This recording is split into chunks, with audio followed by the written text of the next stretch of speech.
মুখ্যমন্ত্রী মমতার কথা রাখল মুর্শিদাবাদ। ঠিক যেমনটি বলেছিলেন মমতা বন্দ্যোপাধ্যায় তেমনটি হলো। 15ই এপ্রিল নির্বাচনী সভা থেকে মমতা বন্দ্যোপাধ্যায়ের ঘোষণা ছিল রামনবমীর দিন মুর্শিদাবাদে দাঙ্গা হলে দায় দিতে হবে নির্বাচন কমিশনকে।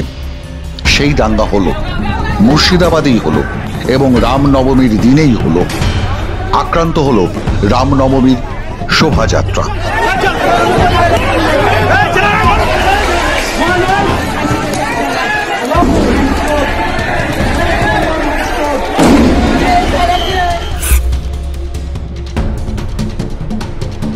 কমিশনের অপরাধ ছিল পক্ষপাত দুষ্ট মুর্শিদাবাদের তৎকালীন ডিআইজি মুকেশ কুমারকে বদল করেছিল কমিশন। নিজের পছন্দের ডিআইজিকে বদল করায় ভয়ানক ক্ষেপে যান রাজ্যের মুখ্যমন্ত্রী। নির্বাচনী জনসভা থেকে জানিয়ে দেন নিজের ক্ষোভ, বিরক্তি এবং উদ্দেশ্য কার্যত প্ররোচিত করেন লাইভ ভাষণে। निर्दिष्ट করে उल्लेख करें मालदा मुर्शिदाबाद नाम। आज हमारे एक डीआईजी को भी मुर्शिदाबाद रेंज में चेंज कर दिया बीजेपी का बातों पे। अगर मुर्शिदाबाद मालदा में दंगा हो जाए तो इसको जमींदारी इलेक्शन कमीशन को लेना होगा कि हमको पता है कौन दंगा संभाल सकता है। आप जानबूझ के बीजेपी का बात पे अब चुन चुन के ऑफिसर चेंज करता है पश्चिम बंगाल में इसी के लिए कि जैसे बीजेपी का मौका मिले अगर दंगा एक भी हो हम आपको पकड़ाएगा कि हमारा लॉ एंड ऑर्डर अभी इलेक्शन कमीशन आप देख रहा है, अब हमारा बात नहीं सुन रहा है। যদিও রামনবমীর আগেই রাজ্য সরকারের সুপারিশ মেনেই নতুন ডিআইজি নিয়োগ করা হয়েছিল সৈয়দ ওয়াকার রাজাকে, তারপরেও এই দাঙ্গা হয় কি করে প্রশ্ন তুলেছেন রেজিনগরের বাসিন্দারা। অর্থাৎ তিনি যাহা চাহিয়াছিলেন তাহাই হইয়াছে।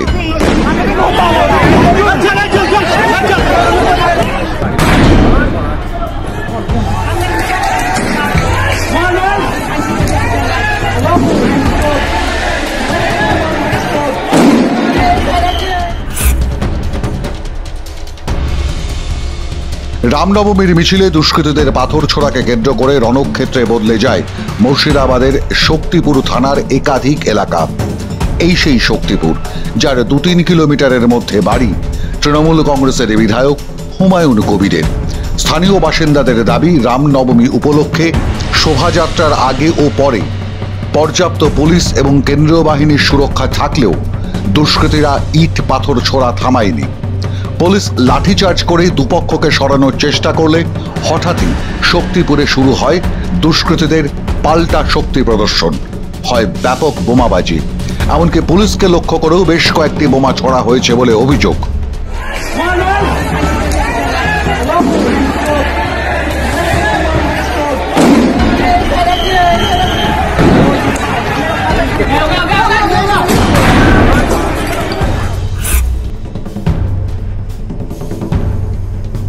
এরপর দুপক্ষই রাস্তায় নেমে পড়ে ধারালো অস্ত্র নিয়ে।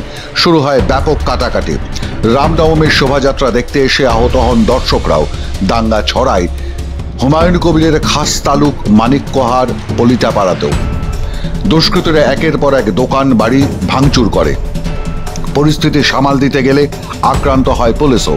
পুলিশ আধিকারিকদের গাড়ি ভাঙচুর করা হয়। ভাঙচুর করা হয়েছে ওসি রাজু মুখোপাধ্যায়ের গাড়িও। কাজীপাড়া এলাকাতেও গন্ডগোল বাঁধে। পরে বিশাল বাহিনী এসে পরিস্থিতি সামাল দেয়।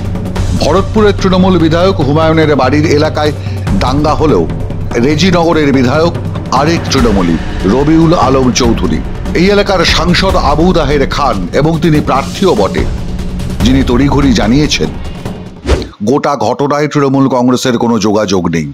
কোনো পুলিশি তদন্ত হলো না, সিআইডি বা কেন্দ্রীয় বাহিনী তাদের রিপোর্ট জমা করলো না। তার আগেই কেন সাংসদ আবু তাহেরের এই বিবৃতি? সন্দেহ জাগায় না? মাঝে মধ্যে তৃণমূল কংগ্রেসের দলের মধ্যেই বিদ্রোহী বনে যাওয়া ভরতপুরের তৃণমূল বিধায়ক হুমায়ুন কবিরের দুয়ারে দাঙ্গা পৌঁছে গেল, তিনি কোনো বিবৃতি দিলেন না। অথবা রেজিনগরের বিধায়ক রবিউল আলম চৌধুরী। এই দাঙ্গা বিধ্বস্ত শক্তিপুর, পলিটাপাড়া, মানিককোহার এই গোটা এলাকাটাই যার বিধানসভা ক্ষেত্র, সেই স্থানীয় বিধায়ক চুপ, বিবৃতিবিহীন। তাকেও দেখা যায়নি অশান্তি থামাতে। বিষয়টা সন্দেহজনক নয়? এদিকে মুর্শিদাবাদে রামনবমীর মিছিলে হামলার জন্য মুখ্যমন্ত্রী মমতা বন্দ্যোপাধ্যায়কে দায়ী করলেন বিজেপি নেতা দিলীপ ঘোষ। দুর্গাপুরের বীরহাটায় দিলীপ ঘোষ বলেন, গত কয়েকদিন ধরে একটানা মমতা বন্দ্যোপাধ্যায় দাঙ্গা দাঙ্গা বলে বিশেষ করে মুসলিম সম্প্রদায়কে উস্কাবার চেষ্টা করেছেন, আর তারা তার প্ররোচনায় পা দিয়ে বদনাম হয়েছে। কালকে মুর্শিদাবাদে রামনবমী শোভাযাত্রায় ইট পাথর বোমা মারার চেষ্টা হয়েছে। আমি বলেইছিলাম যারা এই ধরনের বদমাইশি করতো তারা আর করবে না এটা, কিন্তু মমতা ব্যানার্জি কয়েকদিন ধরে দাঙ্গা দাঙ্গা বলে বিশেষ করে মুসলিমদের উস্কাবার চেষ্টা করেছেন, অনেকবার করিয়েওছেন। তারা তার প্ররোচনায় পা দিয়ে বদনাম হয়েছে। আমি বলছি মুসলমান সমাজের দাঙ্গা করার দরকার নেই। তারা বুঝতে পেরেছে মোদির রাজত্বে ভারতবর্ষে মিলেমিশে থেকে উন্নতি করতে হবে, সুখে থাকতে হবে।